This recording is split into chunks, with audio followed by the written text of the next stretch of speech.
This is Do It for a Living, your source for inside information on the future of automotive performance. I say I'm more akin to Walt Disney than I am to Bernie Eccleston, because it's all about the show and entertaining everyone. And as far as the racing goes for Time Attack, we see ourselves as almost like, this is like Le Mans. You know, if you want to race in endurance racing, you go and do that everywhere else around the world. And then once a year, you come to Le Mans. And that's what we see ourselves in the Time Attack world. What's holding you back from starting or growing your business into what it can be? Well, if you're listening to this, it's not a lack of information. What you're about to hear is all you need to get motivated and start making waves. Do It for a Living podcast details the journey of today's true players in their own words.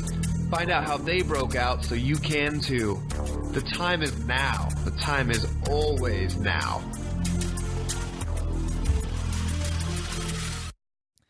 Welcome back to another episode of Do It for a Living. I'm Kevin Dubois. Today we're going to go down under to Australia here, Sydney in particular, with Ian Baker. He is the guy who is putting on the upcoming World Time Attack event, and I guess he's put all of them on. But he's the guy behind the scenes there. And we've interviewed a lot of people on our podcast that are involved with Time Attack in general, and many of them have even been in the at the Sydney Motorsports Park, I think is where it's held. But I wanted to go ahead and introduce you to Ian Baker. Ian, how are you doing? G'day, Kevin. How you doing? I'm doing great. I wanted to thank you for taking some time to talk with us, and I apologize for the technical difficulties. I have two computers here, and one of them still trying to restart 2 hours later. So I totally get it. We got them down under too. Right. So Ian, why don't you go ahead and get started and tell us a little about yourself? You know, give us your background. You know, how'd you get involved in motorsports and World Time Attack in particular? Yeah. Okay. So originally I was a race car fabricator for many years. We did a lot of stuff from in the early days of Turbo's infancy in Australia, manufacturing intercoolers and bits and pieces, and then as time evolved, I got involved with a car. I owned High Octane Racing in Australia, and we took a car to Japan to race at the Tsukuba event in 2007. And while I was over there, I thought, you know, why don't we have this back in Australia? It's all the tuning shops. It's basically feeding an industry, you know, that we didn't have in Australia. So I basically decided then and there at Tsukuba to bring it back to Australia, firstly at a national level, and then as it evolved into an international level. And so, I mean, you're building cars. Did you have any like education or training in building these cars, or is it just kind of go for a job and just start working your way up from there? Well, to be honest with you, I haven't had a job since like the late 90s. Okay. The late 80s. I basically worked for myself as a fabricator and had quite a successful business doing that. And then we've evolved from fabrication. We're preparing cars for Targa Tasmania and that type of thing. And then, just been around race cars my whole life. So that was all fairly natural to me, you know? Okay, so you've actually been your own boss for, I mean, at least that's almost going on 40 years then? Yeah, that's right. I'm probably what you call unemployable, right? Right on. Okay, and so, like, you know, building up to World Time Attack, 2007, is that the first year, or is that when you realized that's something you wanted to do? So 2007, when we were in Tsukuba, I come back to Australia, and I went and saw my friends in the magazine industry and told them what I wanted to do. And I put the word out. So through High Octane Racing, we had a lot of connections with the tuner parts industry. And I basically went around to all our suppliers and said, listen, this is what I want to do. Can you give me a bit of a hand? It's going to help you build your business off the back of it.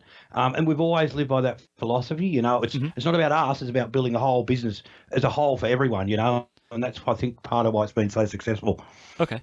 So, I mean, you really haven't been doing it as long as, like, I mean, even Redline Time Attack was in the U.S. before that, if I remember correctly. Yeah. But you've kind of carried a lot of the rule sets, and then now you've adopted your own. So it's really, you know, like kind of pick and choose what you're doing, but it wasn't like I mean, you haven't been doing it since the 70s, so it's really a new thing for Australia, but not a new, I mean, Time Attack's been around for a while, so. Yeah, Time Attack was certainly in America when we started, and it was also quite big in the UK. And I actually come over to a Super Lap battle and a Red Line time attack in 2010 when we initially started looking to get the international cars, and we bought Sierra back here in 2010. Actually, there was a 2009 event. I went to the Super Lap battle there. So yeah, I was well aware of it going in other countries, and we just, I guess Australia's got a very strong car culture. So to get it off the ground here, I wouldn't say it was easy, but it was. People are interested in cars in Australia, that's for sure. And it obviously has taken off quite well. So, yeah, well, it's evolved into something quite big now. We're the biggest event on the calendar at that venue. We dwarf the V8 supercars, which is the Tier 1 series in Australia, at that venue. And that's amazing. And because I've been to Australia and I've seen the V8 supercars with the F1 race, and even then, I mean, the F1 race had a lot of fans, but the V8 supercars, I mean, there were people there, but I didn't think there was the numbers you were telling me. So, or as far as what you have at your event. So I can totally believe if you're getting that many people that the V8 supercars are not going to draw that much. So yeah. So anyway, that was it's sort of just evolved from that now, and yeah, it's quite a big deal. Okay. And so have you ever doubted yourself and wondered if this isn't going to work, and how do you overcome that feeling and move forward? To be honest with you, we don't have an option. We don't have a safety net. So it's a matter of it's not. If it's going to work, you got to make it work. Okay. And that's what we've done. And over the years, I've got a really good team of people with me now. We've got the best in the business working on this event. Okay. So, and it started from just, it was me and a mate doing it. We'd never even run a track day. Where now, all of my staff are just, pretty much the best you'll find. Renato Liberto, he's a guy that runs Top Gear in Australia. Okay. The Top Gear Live, and he also does all the Ferrari activations. JT McClark, of course, runs Porsche Carrera Cup Asia, and on it goes. All the people are, like I say, and that's part of what makes it work. So like clockwork, Yeah, that's important. The people really want to make anything work. Yeah. Have you ever had a worse experience with this event? I mean, have you ever had something that was like, oh shit, something's going wrong. What are we going to do? And if you had that opportunity, would you do it differently? Well, to be honest with you, I'm not really. Some of my worst experience have been when cars can't make it, and we've promoted their coming, and I guess as time goes on, you realise, these are not professional teams; these are just guys building these cars in their workshops, and when things don't work out, then suddenly they can't come. At the time, it was terrible because we're going, and I had a couple of American cars that couldn't make it for one reason or another, and we'd advertise the cars, and people were expecting them to be here, and it didn't happen. But as time goes on, you realise that these guys actually did want to come. They didn't do it on purpose. They're just amateur level teams, and that's what happens. I mean, most of the guys that are participating now, they've got spare everything. It wouldn't be unlikely to happen. Right. That it's certainly got a lot more professional as years have gone by. Yeah, and the logistics of moving a car across the country is difficult. Yeah, for sure. Well, I mean, we're moving them across. We're moving them right across different time zones to the other side of the world. So it has been a challenge, but yeah, it's certainly now. I think I look at it like we don't see ourselves as a competitor or anyone else. We run one big event, and I say I'm more akin to Walt Disney than I am to Bernie Eccleston, because it's all about the show and entertaining everyone. And as far as the racing goes for time attack, we see ourselves as almost like this is like Le Mans. If you want to race in endurance racing, you go and do that everywhere else around the world, and then once a year you come to Le Mans, and that's what we see ourselves in the time attack world. Okay. Now, I mean, the logistics and getting cars there is difficult. Do you help teams do that, or is it? I mean, yeah, sure. You've obviously dealt with enough of it that you have how to do it down pat, I would assume. Yeah. So of course we help people get here. It's an expensive exercise, and that's probably the hardest part of it, the cost of doing everything, because we're so far away. So yes, we have packages to help people get here. Yes. Okay. And then for your local teams, and what's really awesome about it is, I mean, your local teams have really completely dominated the event lately. You've got your Tilton Interiors. Well, there you go. Yeah, Tilton Racing. Yes. Yeah. Such a clean car, and I mean they're both Australian cars, right? Teams and and owners. So Costa was around from day one. He actually won our first with Garth Walden driving. He won our first.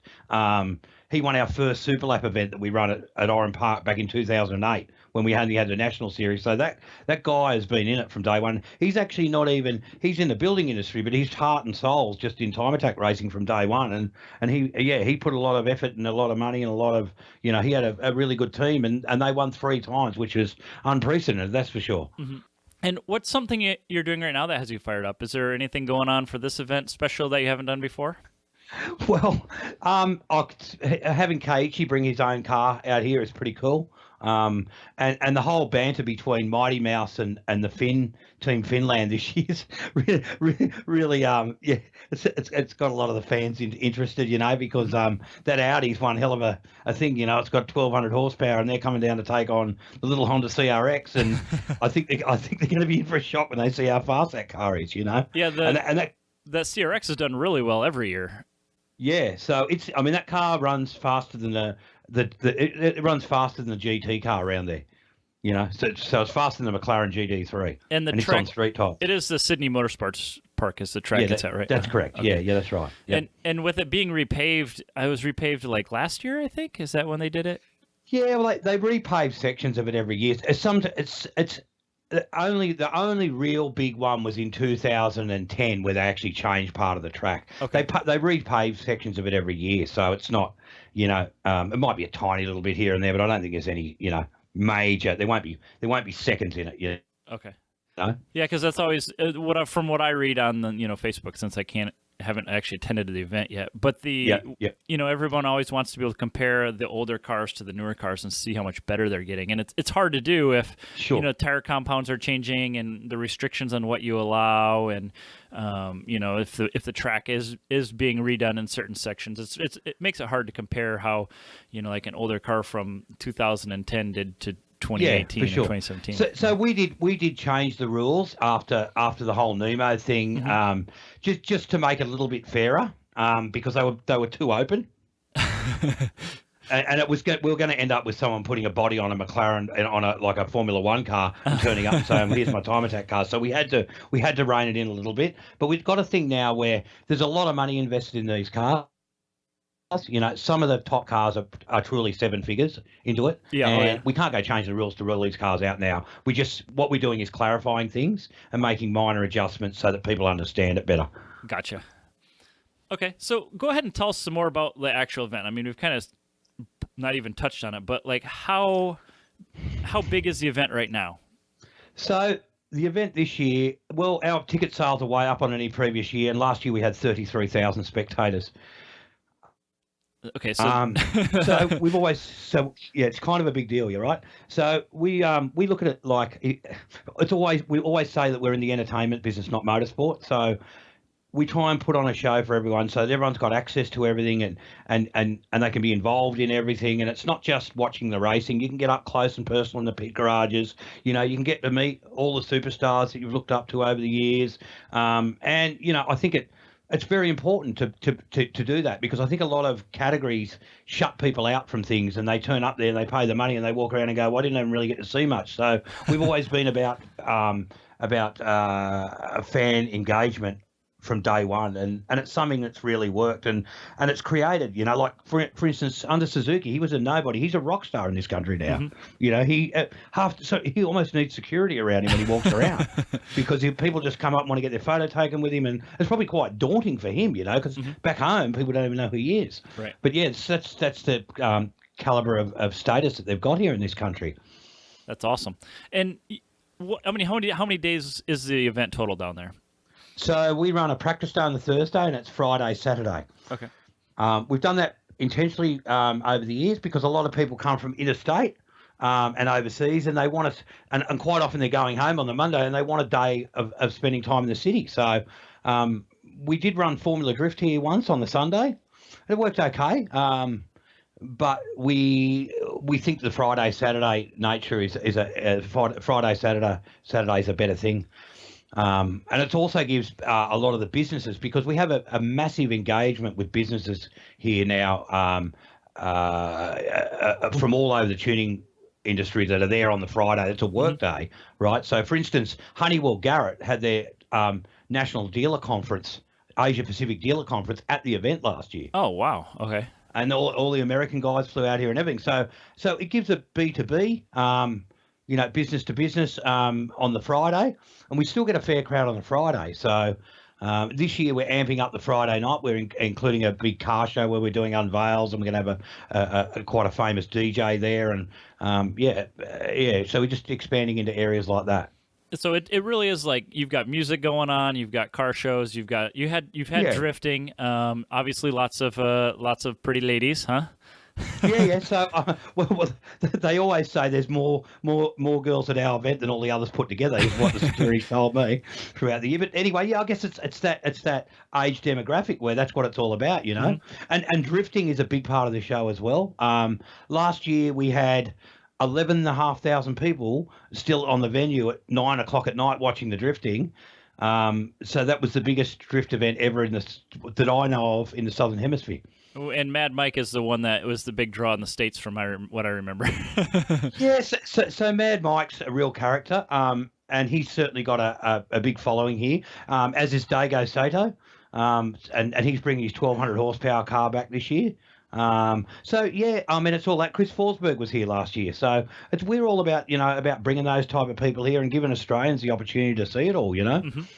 And do you guys make I mean, you probably don't make them, but is there a lot of engagement with the pro drivers and the fans?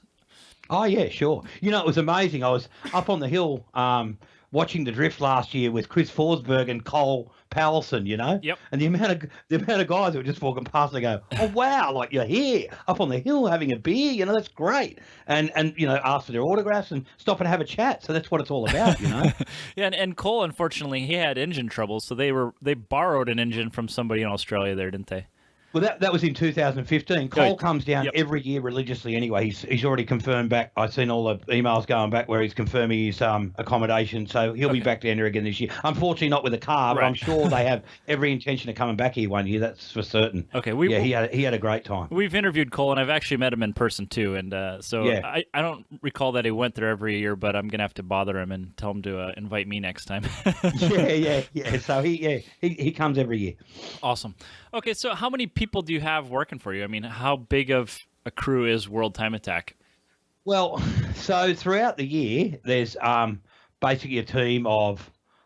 So there's myself and Dave Lissian in marketing. He's full time, and I have a few other businesses as well. So I'm fortunate in that I can have what we call my CFO, who runs all the accounts on everything.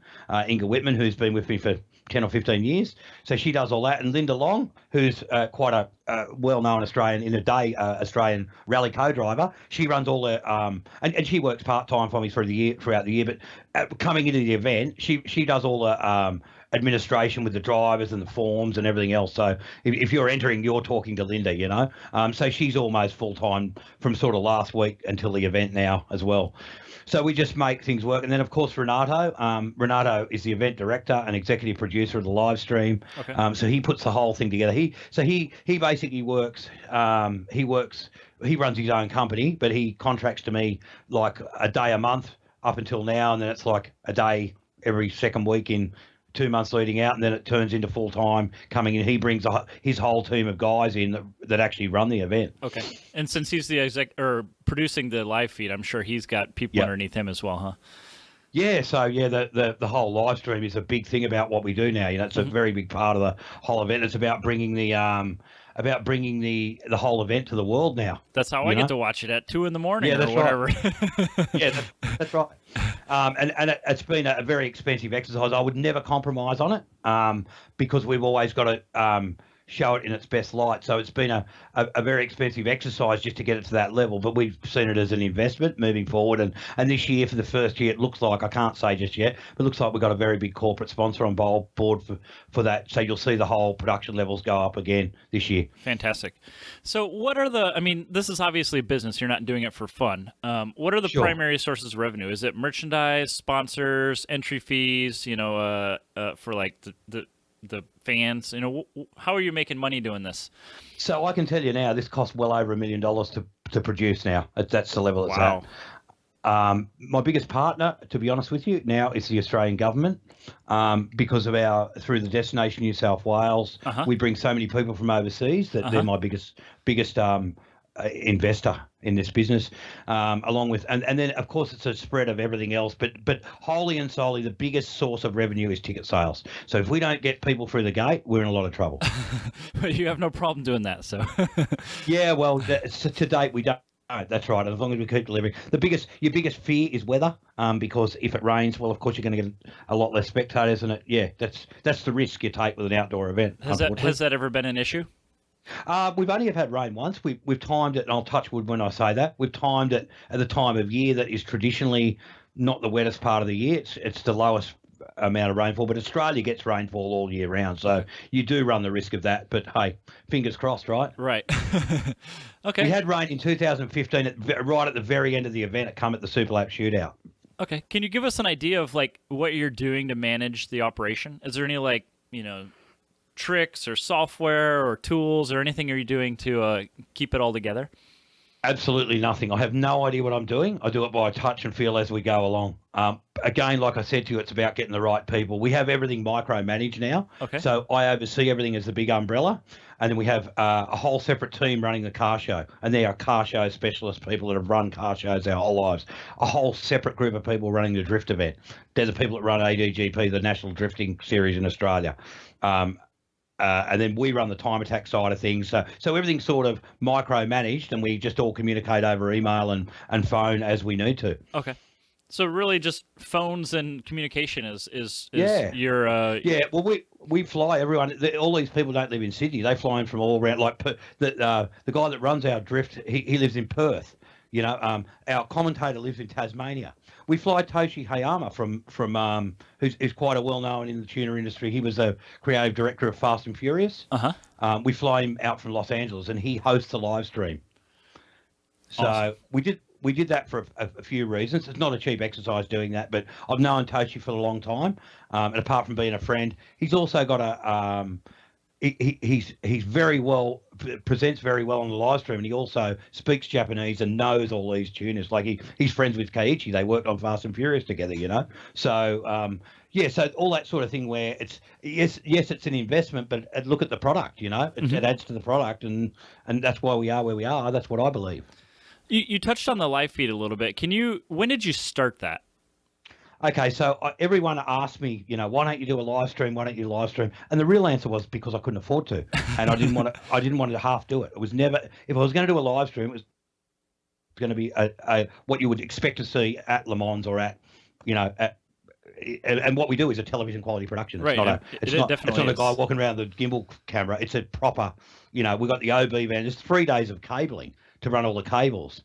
And also the other part that become very important with that live stream, which was something that we weren't thinking about, but the actual live event now to have all the big screens around the venue, and all the in the VIP areas, everyone's got television, so you can actually engage in the whole event now. You can sit in there and watch it at the event. So that was an important part of it too. But again, it all come back to we've grown this organically. I've never had anyone. I'm not a rich guy. I was never throwing a whole bunch of money. I've just had to do it as we went along, and not come a gutser by overstepping the mark, which is why it's taken 8 years to get this far.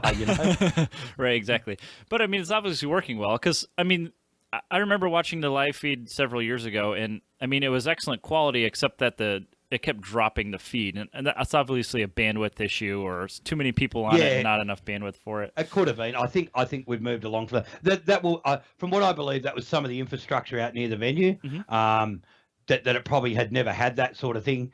To my knowledge, no one has done a television style thing like we have in Australia before we did it. So. Who knows? I can't think of anything. Now, obviously, with Facebook and other those, you can get one person's live feed, but that's not a production level, Yeah, that's show right. to watch. I mean, this is a proper exactly what you'd see for a television thing for any major motorsport event, but it goes for the whole day, both days. So, and I've always said, people said you should pay-per-view, you should do that. I'll never do that. It's always going to be free for people to watch. Okay, and so how does the business of the live feed help out?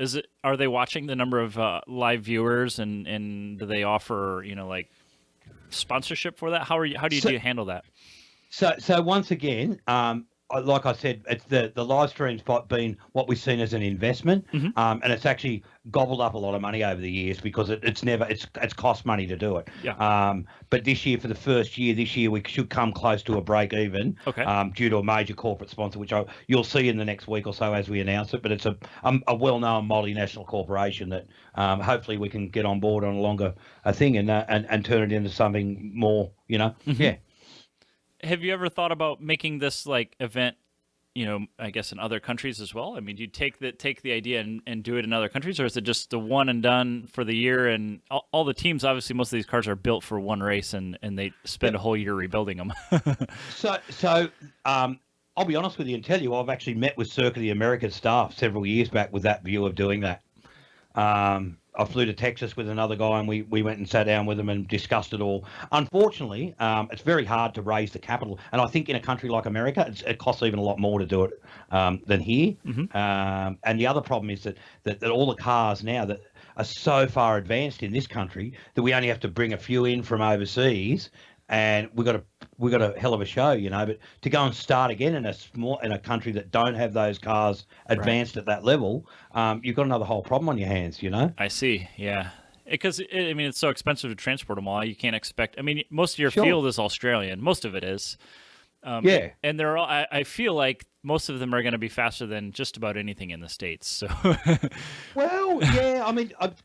Look, Cole would be the guy to speak to about that. He would know better than me because I haven't been to a time attack event in America for quite a while now, but I do follow it all on social media.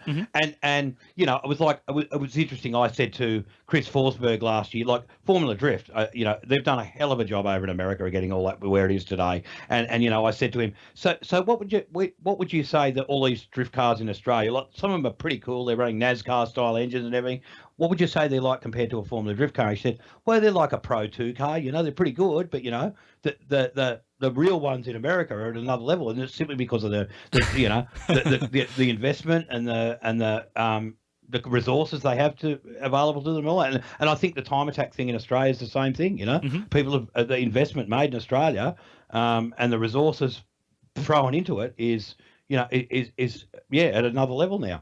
Yeah. In fact, this year we're seeing one of the big things is so many people changing to billet engines. There's 12 cars running billet engines in this field this year, which is unprecedented. That's a bunch of money. And most of those, with the exception of one of them, the one from the Porsche, they're all made in Australia. So this is creating an industry for someone, and that comes back to what our initial plan was. Let's create business for people.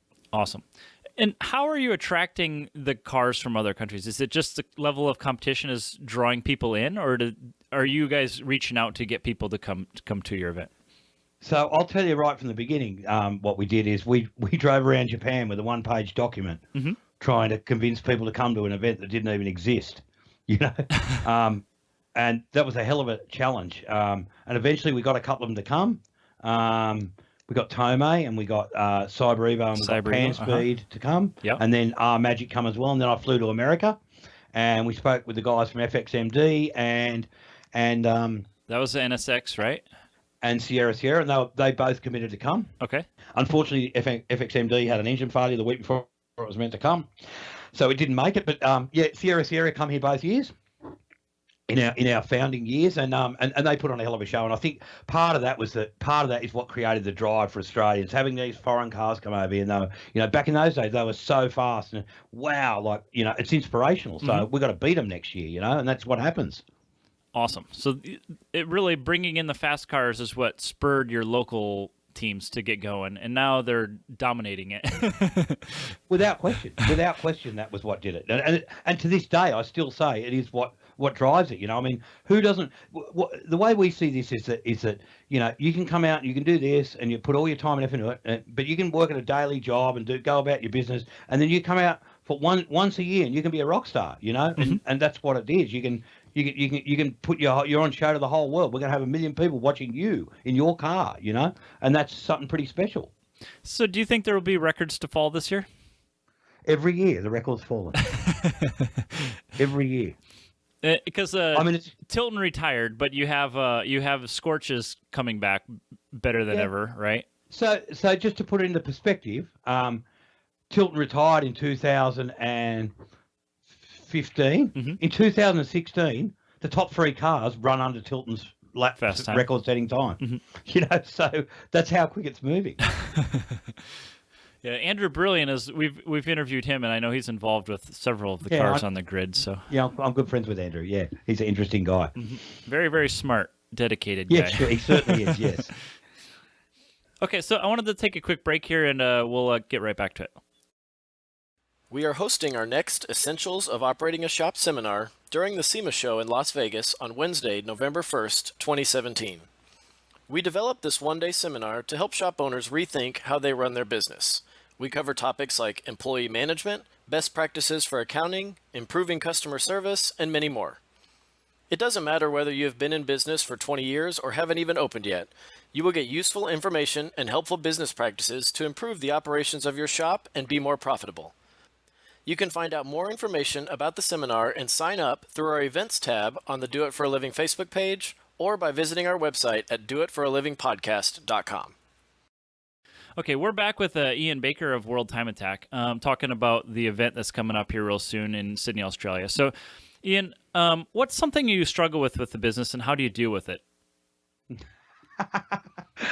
I don't know the answer to that question. I mean, I don't struggle with anything really. This is just something we do, and that it's just making sure you're dotting your I's and crossing your T's, and making it all work, and making sure everything is going to be how you imagine it to be. And I know you hinted at it, but are you doing this full time year round, or you said you have other businesses as well? Yeah, so I it basically starts full time for me from about March. So I have a bit of a breather from November to March. Okay. I mean, I don't stop. This year that won't be happening so much. So this year will be full time all year round. Yes, for me and David for sure, because we're starting to plan next year's 2 weeks after this event. Okay, so you get a small breather, and then you get right back at it. Have a small breather. I might even come to SEMA this year. You never know. I come there the year. I normally go every 2 years. Okay. Do you have a 1 year plan for the? I mean, like, what do you want to accomplish next year for the event? That's an interesting thing. And that's part of why I say this year it's the first time we are running all year round, because each year it's just year to year. You know, I jump on a plane and go to Japan and go, what are we going to make happen this year? I know there's some really cool cars being built right at the moment that aren't finished for this year. There's one particular full carbon fiber R35 being built in Japan that Ando that's coming out here in his Evo this year. Like, he's building a crazy 1,200 horsepower full carbon fiber, pro class car that will run next year. Mm-hmm. There's another car. We've had a lot of interest from Scandinavia. You know, there's a lot of people coming out here this year from Scandinavia, and there's a couple from Switzerland, I believe. So I believe our goal is to instead of making it Australia versus Japan versus whatever, we want to make it a real world thing, and it's starting to evolve into that now. With the guys from Finland this year, mm-hmm. Canada, Scotland. So I would love to see 10 or 15 countries one day. Yeah, and the Europeans really are. I mean, they have all their own Time Attack series, but they have not really been a factor in your event. But they're obviously sending more cars, because isn't that Porsche 968? Isn't that one a European car? Then the RP 968's built in Australia. It's actually built in Sydney. Okay. Yeah. Oh. That's an interesting story on its own. That guy looked underneath Suzuki's car and said, "Wow, you're allowed to do that? I want to do this." And that's literally, he was at the event one year and went home and started building it. But yeah, there's another Porsche. There's a couple of teams coming out from Sweden this year to have a look. The guys from Finland come here last year, and they rented a car and run in the club sprint class just to learn about the whole event. And then now this year they're bringing the Audi, and hopefully we're going to see the Lotus as well. Yeah, it's an Audi R8, right? Isn't that one? Audi R8 1-to-1, yeah, one horsepower per kilogram. Yeah, it looks just like the Le Mans, or whatever. Yeah, it's DTM not though, right? I mean, that's the interesting thing, and Jyrki's a really interesting guy. They built that in the shed in. They built that in the shed in Finland. It's a true story. It's a bunch of guys. They're pretty clever. But it's certainly, but it's not like they've bought a GT3 car and converted it. They've bought a few secondhand GT3 parts and made a few bits and pieces, and it's basically professionally built in the shed at home. Yeah, it's amazing that these cars it's such a variety of competition. So how are you making these rules without. I mean, obviously, people are spending so much money on it. You don't want to like change it for next year and then make everybody mad, can't. right? No, you can't. So we just try and clarify things, and I'm in constant contact with most of the top teams anyway, saying, hey, look, if we clarify this, is this going to affect your car as it sits, And we're very careful to not rule anyone out because, like I said, I don't want to, we don't want to. It's easy for a racing series that's got all manufacturers involved to say, right, we're changing these rules this year, we're going to that, and all the manufacturers have to go, okay, we're going to do that now. But this is just a bunch of guys doing it out of their back pocket. You can't do that, and we're well aware of that. Okay. And so do you have maybe a 5-year plan for the event moving, further in the future? I honestly don't, because we've run it year to year, and it just keeps growing. So, like I said to you, I'd love in the next 5 years to see 20 countries here. That would be fantastic, and yeah, it's and obviously we keep improving the live stream production, and it's happy days, right? So really, getting more international presence is really what's looking forward is what you'd really like to do, and I would assume that drives your live feed as well, having people from all these different countries. As soon as you bring someone from Scotland, your live feed into that country will times 10, because everyone that's ever met the guy or knows of the guy will be watching it, Right. It's like, I don't know if you're in Las Vegas when Conor McGregor fought. Did you see how many Irish flags were there? It's the same thing. Right. So I think, that's a big thing. I'd love to get more people from North America. And I'm actually talking quite a bit to Billy Johnson. I don't know if you know who he is. Yeah. I know he's really interested in coming back here one day, so I'm not going to say too much, but I'm just going to say that I'm talking to him quite a bit. Because he was driving the FD or the NSX or whatever it was, right? Yeah. So, who knows? Maybe they'll come back one day. I don't know. But and I've also heard rumours that Chris Rado may be building a new car. I'm sure that guy's he's a cool dude, and he had a big presence in America. I'd love to see him competing. So hopefully one day, we can see a couple of top US teams out here as well. America's a very important part of it. Yeah, we need to get Mike Warfield's his Impreza L out there. I know he's a shoestring. He's a shoestring. I'd love to get Mikey, but he won't. I heard a rumor he may be coming out with the Canadian team with William Young this year, but I don't know for sure. But Mike's a cool guy. I don't think it's probably hard for him to do it. Yeah, he's got a shoestring budget. He does everything he can with what he's got, and the car is incredible. I've seen it run live a couple times, and I think this is wild. We'd organised for him to come in 2012, I reckon. But again, he had another one that, like I said, they had a failure the week before, and he couldn't make it. So. Yeah, but hey, that's how it goes. Right, and especially coming from here, you have to give yourself about a 2-month notice to get it on a boat and get it over there. And yeah, well, it's 6 weeks each way. There's no question about that. You got to leave a week up your sleeve if there's any problems. If there's any hold-ups at the docks or something. So yeah, you need to leave 6 weeks. Yeah, that's right, 6 or 7 weeks each way. Awesome. Well, we like to take action on Do It for a Living. Can you suggest an action item our listeners can take to improve their situation as far as running a business or, participating in an event like this? How do you get the most out of it? Well, you got to give it your all. You can't half do it. So it has to be, like I said to you, even with the live stream, we can't half do it. And until we can do it properly, we don't do it at all. We just keep doing what we're doing. And then when we can do it properly, we do it. So I say, if you half do something, it shows. It reflects through in everything about that business. So it's got to be, you got to dream the level you want it to be and make it that level. Whether and when I say that, like I said, I didn't have any money, so I did it all from organically of just building it up to that. But we've never compromised on anything with making it, the best in the world. Okay. And we've got a couple short answer questions. So these are just kind of say whatever comes to mind here. Yeah. Have you seen any game-changing products in the last year? Billet engines. Definitely. Okay. And you're a fabricator, so what is your favorite shop tool? Oh, well, I was the TIG welder. Okay. And what kind of car are you driving right now? That's quite embarrassing, actually. I drive a Hyundai i30 because I live in the city, so we don't have any parking. But mostly on weekends, I got a Harley Lowrider S, so I'm on the bike on most weekends, Okay. Do you have any time attack car yourself? No. I've had over the years. I've had all sorts of cars from R32 GTRs to, a bunch of performance cars. But like I said, because I live in the city now, I don't have any parking. So there's no point having anything good, you know. Right. And you don't have to feel bad about having a crappy car, because I think most of the people we interview, that seems to be the case. Yeah. We spend too much time building them and then don't have time to do our own, right? Exactly, yeah. Okay, and what do you think the future of automotive performance is going to be? Well, that's a scary thing, and we were talking about that yesterday. There's no question that the electric cars are coming. Do we like that? Well, probably not. You know, I mean, there's fors and against, but I think motorsport is going to suffer mostly because, you know, it's about the noise, the fumes, the sparks, the banging, the clanging, and all that stuff. Mm-hmm. Once it's silent, I mean, go and watch Formula E and tell me it's entertaining. I know it's the future, but for racing, I don't think so. You know, so I don't know. That's a curly one. If it turns to electric time attack, I don't know if I'd even want to do it. So then that brings up a question: has anybody with an electric car wanted to come to it yet?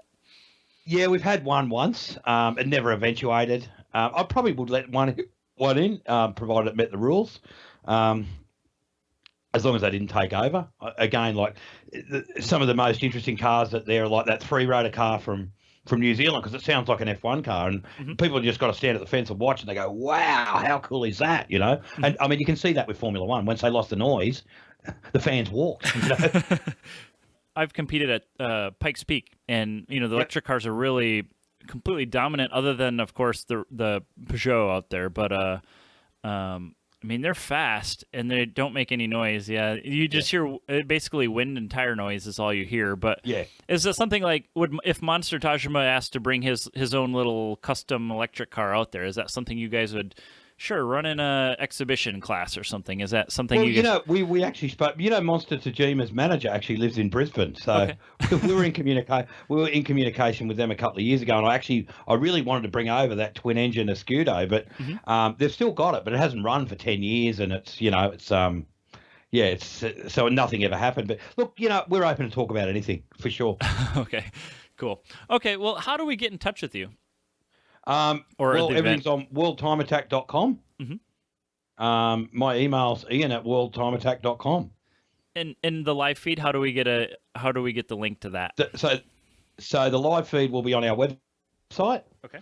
And I guarantee it's going to be probably on a much bigger website shortly, but I can't tell you too much more about that.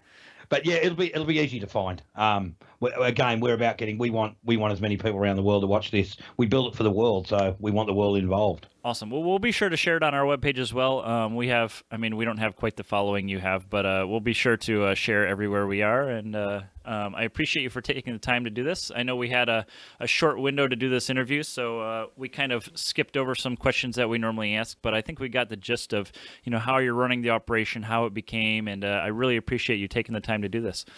Yeah, thanks, and I hope you guys love it as much as we do. Thanks for the interview.